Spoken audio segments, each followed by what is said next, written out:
جو رب ایسے کو معاف کرنے کے لیے تیار بیٹھا ہو وہ ڈیفینس کی عورتوں کو معاف نہیں کر سکتا، وہ مردوں کو معاف نہیں کر سکتا جو عورتیں ہوں بھی حضور کی امت ہی، ہم بھی حضور کی امت ہی، آخری عمر میں کیا خاک مسلمان ہوں گے۔ غلط شعر ہے، مومن بیچارے کو سمجھ ہی نہ آئی کہ اللہ کی رحمت کیا چیز ہے۔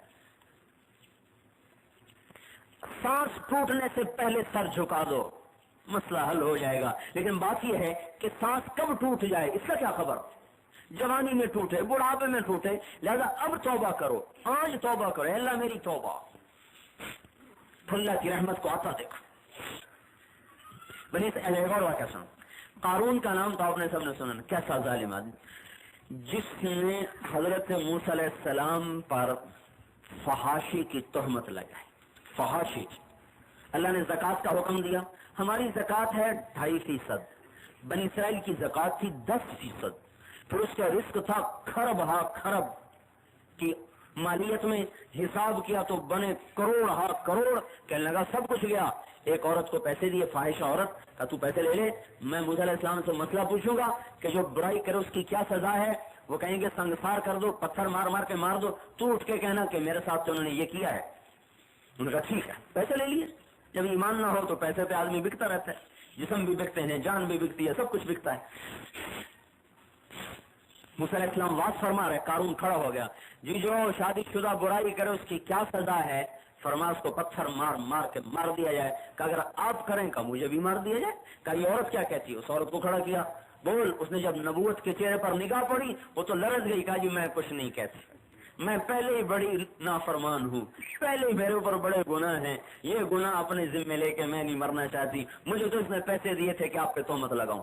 تو موسیٰ علیہ السلام سجدے میں گر گئے، یا اللہ تیرے نبی کے ساتھ یہ ہو گیا۔ اللہ نے فرمایا زمین تیرے تابع ہے، جو کہے گا کر گزرے گی۔ موسیٰ علیہ السلام جلالی، ویسے ہی جلالی نبی تھے، بال کھڑے ہو جاتے تھے غصے میں، کھڑے ہوئے، قارون سامنے تھا، ارشاد فرمایا زمین کو نگل جا، اس کو اخسفی بہ، کھا جا اس کو۔ تو زمین پھٹی اور اس کے پاؤں اندر چلے گئے۔ انہوں نے سمجھ گیا کہ نظام چل گیا میرے خلاف، کہ اے موسیٰ معاف کر دے۔ انہوں نے فرمایا اور اندر لے جا، تو گھٹنوں تک چلا گیا، کہ اے موسیٰ معاف کر دے۔ انہوں نے اور اندر چلا جا تو کمر تک چلا گیا، اے موسیٰ معاف کر دے۔ انہوں نے کہا اور لے جا، وہ گردن تک آ گیا، اے موسیٰ معاف کر دے۔ انہوں نے کہا اور اندر چلا جا، وہ سارا دھنس گیا، زندہ دفن ہو گیا۔ لا الہ الا اللہ۔ اب اللہ تعالیٰ کا پیغام ہے، اے موسیٰ تم سے معافیاں مانگتا رہا، میری عزت کی قسم مجھ سے ایک دفعہ مانگتا میں معاف کر دیتا۔ ہاں تو ہم قارون سے برے ہیں؟ اللہ کا لاکھ لاکھ شکر ہے ہم حضرت محمد مصطفیٰ صلی اللہ علیہ وسلم کے امتی ہیں، ہمارے پیچھے تو بہت بڑا سہارا ہے۔ لیکن سہارے کا مطلب یہ نہیں کہ آدمی بے غیرت ہو جائے کہ جو مرضی کرو پیچھے ہمارا ہے۔ ہمیں تو معاف کرنے کے لیے پہلے تیار بیٹھا ہوا ہے، ہمارے چہرے خراب نہیں کر رہا۔ وہ کون سا ایسا جرم ہے جو چہروں کو خراب کرنے والا اس وقت نہیں ہو رہا؟ اگر ہم حضور کا امتی نہ ہوتے تو آج مردوں عورتوں کے چہرے ختم ہو جاتے، مسخ ہو جاتے۔ یہ تو اللہ کو اپنے حبیب کی لاج ہے۔ اچھا ہم نے کوئی درخواست دی تھی کہ ہمیں حضور کا امتی بنانا؟ موسیٰ علیہ السلام کو اللہ تعالیٰ نے فرمایا جن لوگوں نے پتھر وہ بچڑے کی پوجا کی نا، موسیٰ علیہ السلام سے اللہ نے کہا ان سب کو قتل کر دو، ان کی توبہ یہ ہے کہ ان کو قتل کیا جائے۔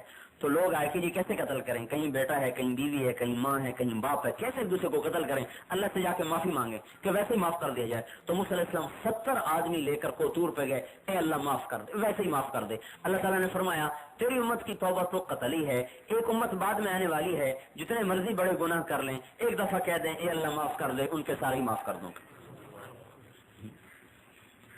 موسیٰ علیہ السلام نے کہا یا اللہ وہ کون سی امت ہے؟ کہا میرے حبیب کی امت ہے۔ کب اگر مجھے دے دیں، کہ نہیں آپ کو نہیں دینی، آپ پہلے ہیں وہ بعد میں ہیں۔ عیسیٰ علیہ السلام نے سے اللہ نے جنت کی صفات بیان کرتے ہوئے فرمایا کہ اس کا پانی ایسا ہے کہ ایک قطرہ انگلی پہ لگائے تو سارا جہان معطر کر دے، ایک گھونٹ پیلے کبھی پیاس نہ لگے۔ عیسیٰ علیہ السلام کہنے لگے یا اللہ وہ پانی مجھے بھی پلا دے۔ اللہ تعالیٰ نے فرمایا جب تک میرا حبیب نہ پیے وہ پانی سب پہ حرام ہے، اور جب تک میرے حبیب کی امت نہ پیے وہ پانی ساری امتوں پہ حرام ہے۔ اور قیامت کا دن ہوگا اللہ کا نبی کہے گا یا اللہ میری امت کا حساب میرے حوالے کریں۔ اللہ تعالیٰ فرمائیں گے کیوں؟ کہیں گے میں ان کا خود حساب لے لوں تاکہ ان کو شرم نہ آئے کسی اور سے. تو اللہ تعالیٰ فرمائیں گے جب آپ حساب لیں گے ان کے گناہ دیکھیں گے تو آپ سے تو شرمائیں گے کہ نہیں شرمائیں گے؟ کہیں گے ہاں. کہنے میں آپ کو بھی نہیں دیتا, میں پردے میں ان کا حساب لوں گا, کسی کو نہیں بتاؤں گا کہ یہ کیا کیا کرتے رہے. کوئی جہنم میں بھی جائے گا تو پردے میں جائے گا, جائیں گے تو صحیح جہنم میں. جہنم کے 7 حصے ہیں, سب سے اوپر جہنم, پھر حطمہ, پھر لظہ, پھر سعیر, پھر سقر, پھر جحیم, پھر حاویہ. جہنم مسلمانوں کے لیے ہے. کون سے مسلمان مرد عورت جو توبہ کیے بغیر مر گئے. حطمہ عیسائیوں کے لیے, لظہ یہودیوں کے لیے, سعیر مجوس کے لیے آتش پرست ایرانی, سقر چنگیزیوں کے لیے ستاروں کے سورج کے پجاری, اور جہیم مشرکین کے لیے, مشرکین پتھروں کے پجاری, اور حاویہ منافقین کے لیے ہے. حاویہ منافقین کے لیے. جب اللہ دوزخ کی آگ کو بھڑکاتا ہے تو حاویہ کا پردہ اٹھا دیتا ہے, اس میں سے جو آگ نکلتی ہے جہنم کی آگ بھی چیخنے لگتی ہے اس آگ کی تپش سے. جب حضور کی امت کو ڈالا جائے گا جہنم میں تو ان کے چہرے کالے نہیں ہوں گے, ان کے ہاتھوں میں ہتھ کڑیاں نہیں ہوں گی, ان کے پاؤں میں بیڑیاں نہیں ہوں گی. تو جب گریں گے تو وہ جنت کا دوزخ کا دروازہ کہے گا مالک یہ کون آ گئے جن کے چہرے سفید, جن کے ہاتھوں میں ہتھ کڑیاں نہیں, پاؤں میں بیڑیاں نہیں. تو اللہ تعالیٰ کا ارشاد ہوگا آپ کو حکم دو کہ انہیں پکڑے, اور اے مالک ان کے ہاتھوں میں ہتھ کڑیاں مت ڈالو, ان ہاتھوں نے صدقات دیے ہوئے میرے نام پر. ان پاؤں میں بیڑ زنجیریں مت ڈالو, یہ پاؤں میرے مسجدوں کی طرف کئی دفعہ اٹھے ہیں. ان کے چہروں کو مت جلانا, یہ ماتھا کئی دفعہ میرے دربار میں ٹکا ہے. ان کے دل کو مت جلانا, اس کے اندر ایمان ہے, باقی سارے وجود کو آگ لپیٹ لے. اچھا جب آگ قریب آئے گی نا تو کہیں گے لا الہ الا اللہ, تو آگ بھی چڑھ جائے گی. پھر وہ آگے آئے گی کہیں گے لا الہ الا اللہ, آگ بھی چڑھ جائے گی. پھر وہ آگے آئیں گے وہ کہے گا جنت وہ دوزخ کا فرشتہ پکڑتی کیوں نہیں, وہ کہے گی لیس لی سلطان لا الہ الا اللہ, وہ کہے گی لا الہ الا اللہ پہ میرا زور نہیں چلتا, میں کیسے پکڑوں. تو کہیں گے اچھا اب پکڑو. اب جب چوتھی دفعہ پکڑنے آئے گی وہ لا الہ الا اللہ کہنا چاہیں گے, اللہ زبان بند کر دے, زبان بند ہو جائے گی, زبان بندی اندر ہے بول نہیں سکیں گے. اب اللہ کہے گا اسی کلمے کی لاج دنیا میں رکھتے تو یہ آگ تمہیں کچھ نہ کہہ سکتی. تم نے میرے کلمے کی عزت کو پارا پارا کیا, آج اس کی سزا تمہیں چکھنی پڑے. یہ امت جہنم میں بھی جائے گی تو اتنی رعایتوں کے ساتھ جائے گی. تو میرے بھائیوں اور بہنوں ہم توبہ کریں, اپنے مالک کے سامنے اپنی توبہ کو پیش کریں. اور توبہ کیا ہے کہ میری زندگی حضرت محمد صلی اللہ علیہ وسلم جو قارون کو معاف کرنے کے لیے تیار بیٹھا ہو, اس امت کو کیوں نہیں کرے گا. اور جو روزانہ بادشاہوں کے دربار تو رات کو بند ہوتے ہیں اور ہمارے رب کا دربار تہجد میں دربار خاص کھلتا ہے. ایک بادشاہوں کا دربار عام ہوتا تھا, ایک دربار خاص ہوتا تھا. دلی ہم گئے جماعت میں گئے تو میں وہاں سے نکل آیا قلعہ دیکھنے کے لیے. شاہجہان کا ایک دربار خاص تھا, ایک دربار عام. دربار عام سرخ پتھر سے بنا ہوا تھا, دربار خاص سنگ مرمر سے سارا بنا ہوا تھا. سارے پورے پلر سارا کچھ سنگ مرمر. اللہ کا ایک دربار خاص ہے, ایک دربار عام تو اب بھی کھلا ہوا ہے, شام تک کھلا رہے گا, رات تک کھلا. جب رات کے 12 بجیں گے تو دربار خاص کھلے گا. جب سب نیند کے مزے لے رہے ہوتے ہیں تو اللہ کا عرش پہلے آسمان پہ آتا ہے اور دربار خاص کھلتا ہے. پھر اعلان ہوتا ہے کوئی میرا بندہ یا بندی جو مجھ سے صلح کرنا چاہتا ہو, جو مجھ سے کچھ لینا چاہتا ہو, جو توبہ کرنا چاہتا ہو, جو مجھے اپنا دکھڑا سنانا چاہتا ہو, ہے کوئی. محمد بن حسین بغدادی بازار میں گئے, ایک کنیز عورت لونڈی فروخت ہو رہی تھی, اس کو خرید کے لے آئے. لوگوں نے کہا پاگل سی ہے, انہوں نے کہا ٹھیک ہے کوئی بات نہیں. رات کو آدھی رات کے بعد آنکھ کھلی تو دیکھا وہ لونڈی, وہ کنیز عورت مسلح پہ بیٹھی اور اللہ سے لو لگی ہوئی, آنسو بہ رہے, سینہ گھٹ رہا, اور اللہ کو کیا کہہ رہی, اے اللہ وہ محبت جو تجھے مجھ سے ہے.